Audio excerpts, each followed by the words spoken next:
Bonjour à tous, bienvenue à ce webinaire sur les offres digitales de la Caisse d'allocation familiale de l'Aude. Je suis Joëlle Hernandez, responsable du service prestations et pilote de la plateforme digitale. Et je suis Maïlissa Randa, responsable de cette PFS. Nous sommes à Narbonne, dans l'Aude, dans notre studio d'enregistrement des webinaires. Nous sommes avec Elodie qui est à la caméra et nos modératrices qui vont répondre à vos questions par chat. Nous allons vous présenter comment la CAF de l'Aude a initié ce projet de PFS digital, quelles sont les offres que nous proposons et comment sont-elles perçues par nos utilisateurs. Tout à fait, Joëlle. Et pour vous raconter ce projet de plateforme de service, eh bien, nous allons remonter en 2019, quand tout a commencé.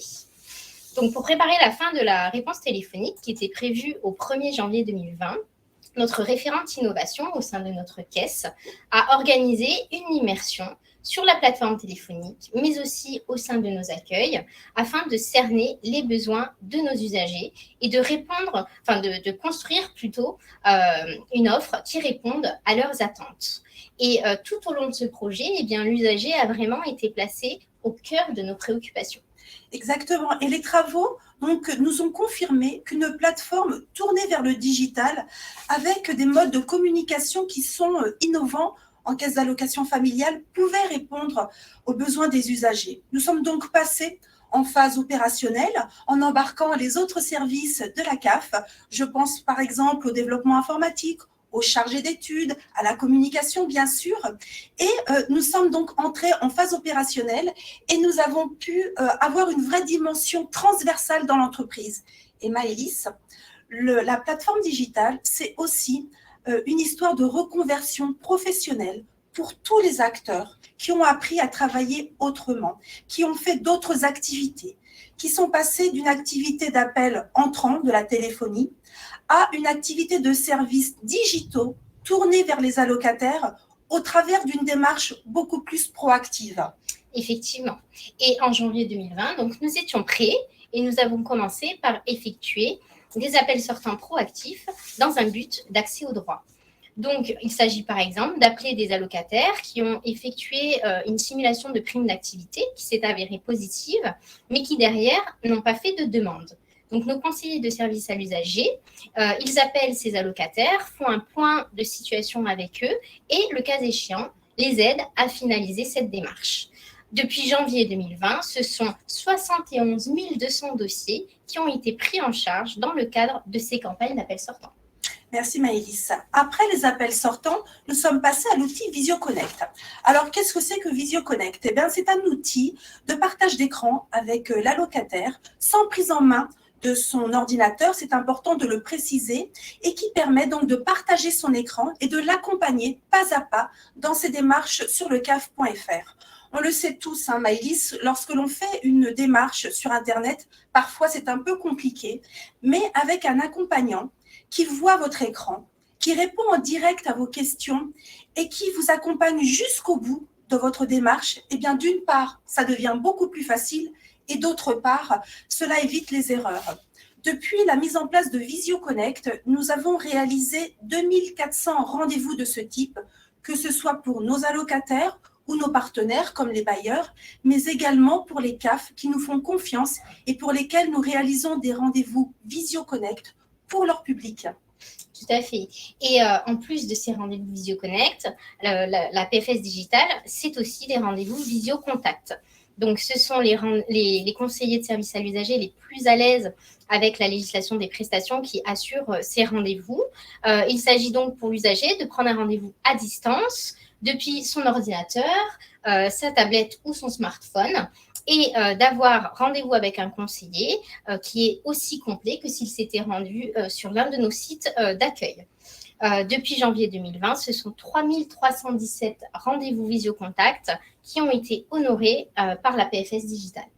Et on le voit, que ce soit nos rendez-vous VisioContact ou VisioConnect, lors de la crise sanitaire et notamment pendant les confinements, parfois les accueils étaient fermés, eh bien ces rendez-vous à distance nous ont permis de toujours maintenir le lien direct avec notre public.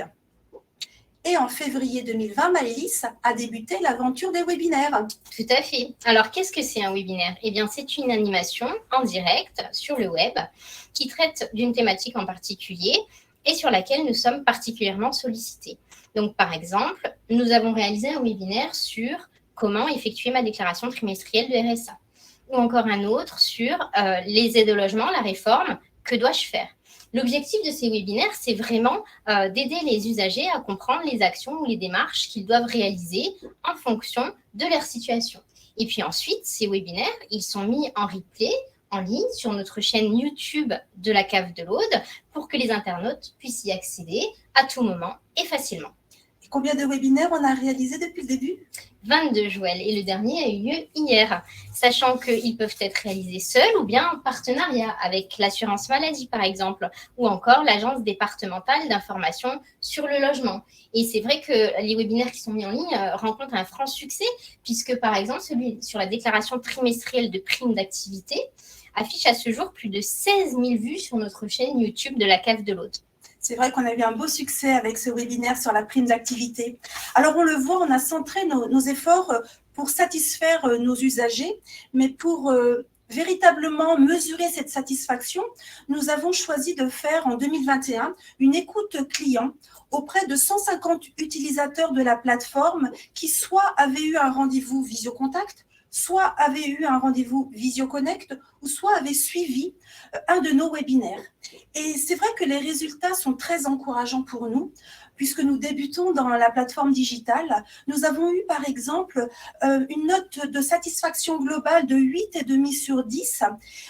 Et puis, l'intégralité ou la quasi-intégralité des répondants a vraiment souhaité pouvoir avoir un maintien de ces rendez-vous à distance ou de l'animation de webinaires. Alors, on a quelques axes d'amélioration qui ont émergé également de cette écoute. C'est normal, nous en tiendrons compte pour rester dans une dynamique d'amélioration continue, toujours tournée vers les besoins des allocataires. Alors, Joël, notre présentation est terminée. Élodie, je crois que nous avons des questions. Oui, nos modératrices ont sélectionné 2 questions. Donc, la première question est de Sébastien. Il souhaite connaître les modalités de l'écoute client. Maïs, je vais y répondre si vous le voulez bien. En fait, l'écoute client, nous avons travaillé avec l'appui de la Caisse nationale d'allocation familiale et du Centre national d'appui au métier qui nous ont apporté toute la méthodologie pour créer cette écoute client, notamment dans la construction du questionnaire. Ensuite, nous avons demandé à nos collègues des prestations de jouer les enquêteurs et d'appeler les 150 utilisateurs de la plateforme. Enfin, nous, les managers, moi la pilote, nous avons analysé ces résultats de l'écoute client et nous en avons proposé un bilan à notre directrice. Une autre question? Alors, nous avons une seconde question de Julie qui souhaite savoir comment s'organise un webinaire. Maïs, c'est pour vous cette question? Très bien, merci pour cette question, Julie. Alors, le webinaire, il s'articule en plusieurs parties. Donc, tout d'abord, il y a une phase de réflexion de la thématique. Ensuite, il y a la rédaction du script. Puis viennent les enregistrements. Et enfin, il y a le direct, au cours duquel le gestionnaire de la caméra et les modérateurs sont vraiment un maillon essentiel du webinaire, hein, Joël? Oui, tout à fait. Élodie, est-ce qu'on a d'autres questions? Non, il n'y a pas d'autres questions. Bon, donc nous en avons terminé avec notre présentation de la plateforme digitale. Il nous reste à nous. Moi, je vais juste remercier Élodie et les modératrices pour leur travail de cet après-midi. Merci à tous pour votre participation et belle journée.